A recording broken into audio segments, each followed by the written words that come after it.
Kaip pristatytumėte chorą Bočiai žiūrovams, kurie jį girdi pirmą kartą?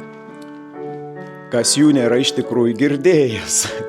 Tai yra choras Bočiai, bet pats jaunatviškiausias, pats energingiausias ir pats drąsiausias ne tik Telšių, bet ir visos Lietuvos choras. Kuo choras Bočiai išsiskiria iš kitų kolektyvų? Na, choras tikriausiai išsiskiria drausme. Tai yra labai drausmingas kolektyvas ir labai atsakingas kolektyvas. Ir atsakingai visada ruošiamės koncertams, atsakingas lankomumas, tai yra tiesiog puikūs žmonės. Jei reikėtų Bočius apibūdinti 3 žodžiais, kokie jie būtų? Drąsus, stiprus ir vikrus. Ir dar dainingi.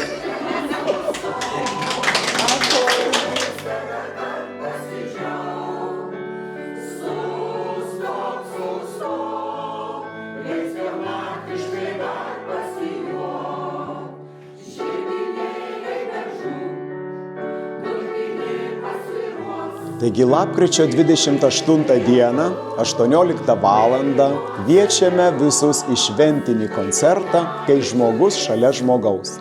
Koncertas vyks Telšių kultūros centre.